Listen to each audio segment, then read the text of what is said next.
Welcome back to my mental health and crime channel. My name is Huda London. I'm a licensed cognitive behavior therapist and a licensed mental health counselor. Please like, share, and subscribe if you enjoy the contents in this channel. This is all my thoughts, my speculations, and my opinions.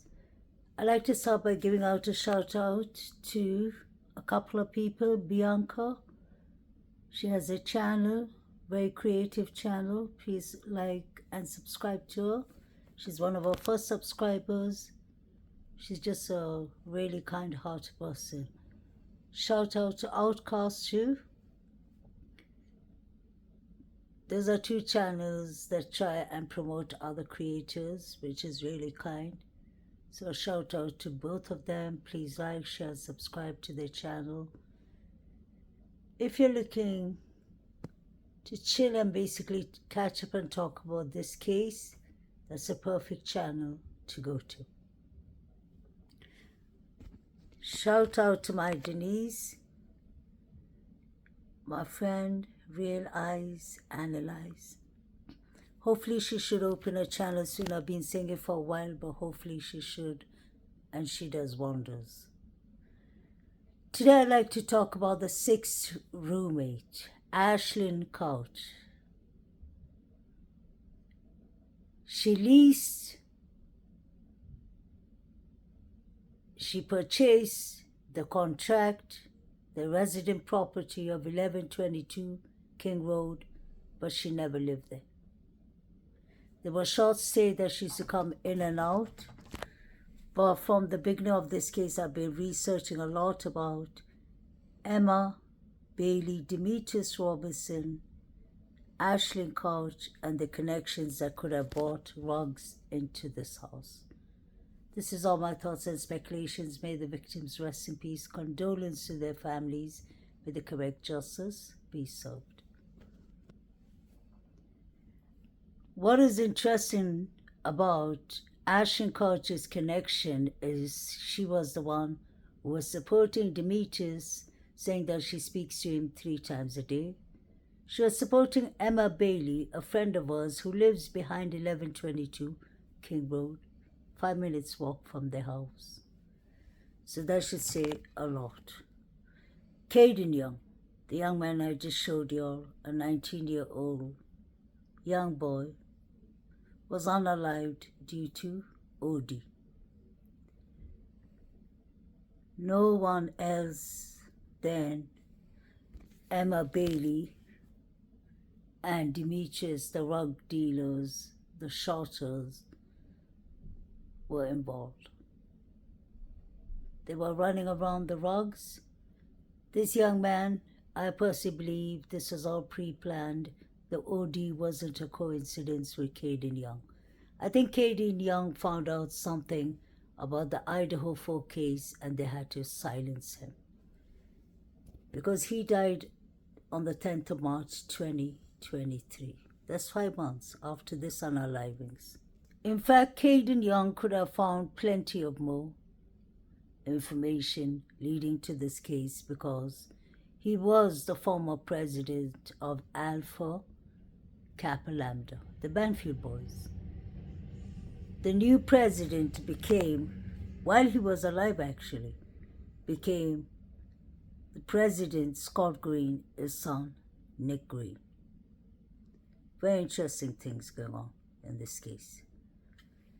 Caden Young was not only the president of Alpha Kappa Lambda, and we saw Saeed and the other 3 frat boys at the Banfield. Caden was also a journalist student, the journalist president of, is it called Aragon or Argon, the newspaper in Idaho, Moscow University. He was in charge of that newspaper. So I wonder what information he found. Did he find something relating to Ethan and Zana or Maddie and Kaylee's unalivings? If you notice the pattern of these 7 unalivings, it all looks like there's some kind of silencing happening. People are being silenced, left, right, and center. And Caden Young could have found much more than we think. What is very interesting is the sixth roommate, Ashlynn Couch. We have been working on Ashlynn Couch for a very long time, honestly. Behind the scenes, especially, I've been trying to find bits and pieces and information. And y'all have seen the last couple of months I've been talking a lot about her and her connection to the house, because I believe that that is really crucial. Why is she renting out the lease on her name if she is now living there? Is this place a place they were storing rugs? Was this house the residents the target and not the targets themselves, not the victims, but the residence itself? The reason I ask all those things is, picture this, you moved out from your college resident. Why would you still have your name on the lease unless you're doing some illegal stuff? Crime, organization. Emma Bailey and Demetrius are not new to that. Let's not forget that. I personally believe all these students were silenced. For whatever reason or the other, they knew too much. The extra spare room in the house, yes, could have definitely been stored. They could have stored rugs there, they could have been doing business there. And my question is always, Hunter. What was Hunter and Emily doing in that house? I'd like to give out a shout out to Nika. She does some beautiful work. And I was watching, at times I go to, while I'm watching the case, I just go and see if there's new updates. And I came across a channel today, and it was interesting because she was talking about Ashlynn too. And she was saying that not many people have spoken about Ashlynn, but that's not true, because we've done a lot of work about Emma Bailey and Ashlynn in this channel. And I think, Nika, you're going in the right direction, a really important direction. I would focus even on Caden Young, because I believe there's literally a catch with Caden Young's case. Ashlynn Young, sorry, not Ashlynn Young, Ashlynn Couch, Emma Bailey, and Demetrius. But Nika wanted to tell you that, like, when you are wondering why you were wondering that Bethany Funk opened the door for the noise complaint, and you believe that Bethany Funk didn't want to talk to the police. She says she gets someone who lives there, and you're surprised about that. I just wanted to inform you, I think the misunderstanding is it wasn't Bethany Funk. The person who opens the door, many people think it's actually Bethany. It's not Bethany. It's Emily who opens the door. And I find that to be very interesting. Why is Emily either opening the sliding door, like the night the police was going to speak to Zana, or why is Hunter opening the front door or the sliding door? Isn't that interesting? So the person, Nika, that is opening the door and tells the police, I'll get someone who lives here for y'all, that is Emily. But it is interesting that Bethany Funk and DM never showed their faces. Not at the noise complaints, not at interviews. Why was Emily, and Hunter always opening this door? Was Emily, Hunter, Ashlynn Couch working for Demetrius and Emma Bailey is my question? Because there was some kind of rugs going on in this house. Hunter would have known. He was always there. Remember the time he was caught with zip ties on his arms, on his wrists? What is going on? Hunter and Emily seem to have known all the 4 victims, but they only talk about Zana and Ethan, and even when they talk about them, they don't talk with any emotions. I find it really horrible.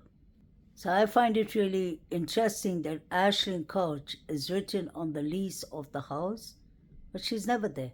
She's never lived there, actually, is what's been stated in many places. So the question is, what was she? Was she getting? Maybe she was getting paid to put the lease on her name, since Emma Bailey and Demetrius have criminal records, I would assume. Obviously, they would pay her to put the lease on her name. But it's very interesting that Eva Wood, who seems to be the girl talking on the Amazon Prime, she is Zana's best friend. She is, what's her name, Kaylee and Maddie's friend too. And she lived opposite them and had a location on. So if she could see that Kaylee and Maddie's location was inside the house when the bodies were actually inside the house, then imagine how many other people could put on their locations and see who is exactly where.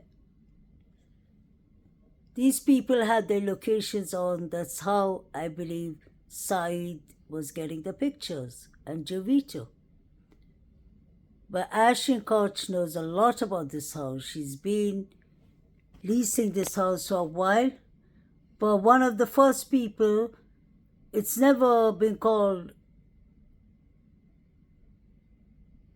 Ashlyn's house or Zana's house or anyone's house actually. This house was leased under, everyone had the lease on their name in the bedrooms. But I think the main lease was on Ashlynn Couch, and I find that to be strange. Was she getting paid for that? Where was she that night? I think allegedly she finished her education. And another thing that's interesting with Ashlynn Couch is that she goes to Phi Beta, the same sorority as Maddie, DM, and BF. Actually, Maddie and BF go to Phi Beta. DM tags along, I think. So let these people not fool you. Jody is a very good friend of DM. Emily is a good friend of DM. They all know DM well. And I'm sure the girl on the Amazon Prime who's talking about putting the locations on, what's her name, Emma Wood, I am sure she knew about the unlivings. You could see literally when she opens the window. When she's standing next to the window, she lives right next to the girls. These people need to stop messing around. They know exactly what happened that night, and I still stand by Ashlynn Couch, the 6th roommate. There's a reason they've been hiding her. There's a reason there's been a gag order on this case. From the very beginning of this case, it just smelled rotten in the state of Denmark, like Shakespeare said. This case, and you know what is sad and nasty about this whole thing, I really hate to say that, is right after, it's like we always fall into one cover-up after another. I've been experiencing that the last 3 years, honestly. Start from Summer Wells case. First it started with Orrin West and Austin West, the California City Boys, with those two messed up psychopaths, Trezell and Jacqueline West. Put a lot of energy, all those two beautiful kids, till today their bodies are not found. May God bless their souls. After that was done, that was right after the COVID time, we had Barry Murphy. And then he got away with it till God exposed them and Susanna Murphy's remains have been found. Right after that, we have Gabby Petito and the whole mess. That's actually when YouTubers started and TikTokers mingling into cases and going in front of the victim's family's house, like Gabby Petito. And then it didn't stop there. We went to Truckee, California, Placer, California, Kylie Rodney case. And then it just turned way worse. Right after the disappointment of Kylie Rodney's case, we walk right into the breaking news of the Idaho 4. So it's like these cover-up never stops, and then later on we are called conspiracy theorists. Wrong is wrong. You see something, say something. See it, say it, sorted. That's what they say in the UK. So what's the point? We all are seeing it, we all are saying it. People have spoken about this case, people have given it tips. The DNA speaks for itself that there was more than 3 unidentified male DNAs found in their house. Who are they fooling? And then you have these 2 angels, DM and BF. It's like the 2 angels, don't mention the names. Don't hurt their feelings. I'm a therapist. I'm the first one who should be feeling really the pain, feeling sorry for them, which I do. But there's something not right in the story. And right now, they're not the 4 victims. They're called Kaylee, Maddie, Zana, and Ethan. DM and BF need to come forward and say exactly what they've seen. I'll say something, trigger warning, guys. I remember a couple of months ago, I haven't said this on my channel before. I've said it only to, I believe, 2-3 close people that I speak to about this case. I've said this to them. And that really stuck to me. This was a couple of months ago. A sorority girl allegedly sent me a comment in my channel, a long comment. It wasn't very long, actually. But she said, DM FaceTimed us in the sorority. And she said this was around, I believe, after 3. I can't be sure of the time. I'll have to go back and check. And she said, well, after 2. This was those timings between 2 to 3. She said she was licking a bloody knife. Trigger warning. So I don't know if that's a rumor, if that's speculation, or if that's a lie. But I thought of sharing it with you.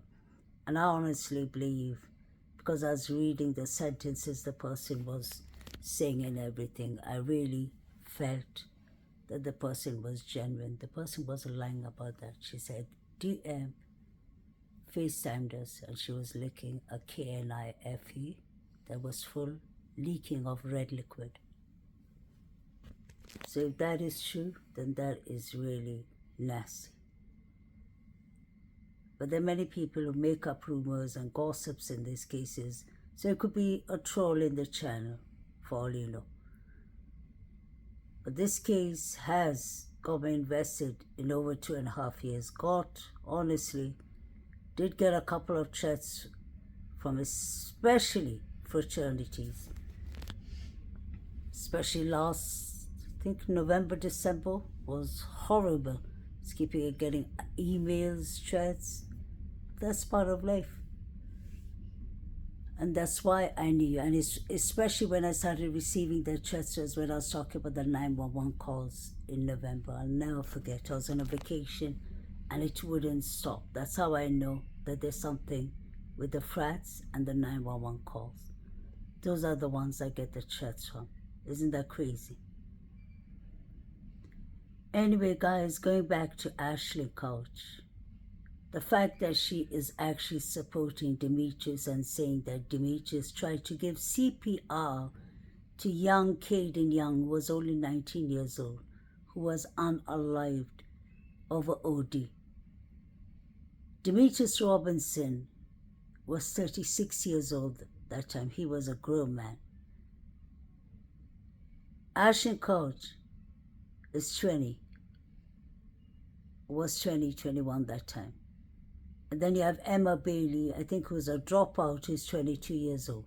So you can already, as a therapist, I can see that Demetrius must be manipulating and running things here.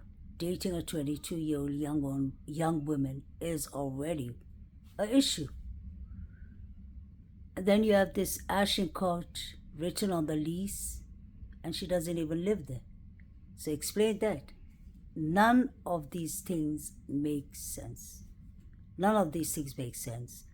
But Caden Young is definitely related to the connection between Ashlynn Couch and the house. Ashlynn Couch was good friends with Maddie. because they went to the same sorority. And the person, like I was telling Nika, that was opening the door was Emma. The reason I bring this back is Emma is really important. And Hunter, how come they're not talking much? They're the ones opening the door for the police. You remember when the police went to the behind the door and said, "Keep the music down"? They were talking to, once again, Emma Bailey. That was the person who looked like Bethany Funk, but it wasn't Bethany Funk. I'm not even sure if Bethany Funk was there that night. Dia must have been hiding in her room. Please let me know what y'all think about this Ashlynn court. Caden Young is very sad. They both got released. The charges got dropped. And Emma Bailey still got arrested with DUI. You could see what she was doing in the police station. Took out the evidence from her behind and threw it in the bin there, pretending that she was going to talk to a lawyer. So we have already nasty people in this case, but it's a low-down, dirty shame. This is a whole cover-up. The students changed their timeline, framed BK. BK could have been involved. Isn't it interesting that one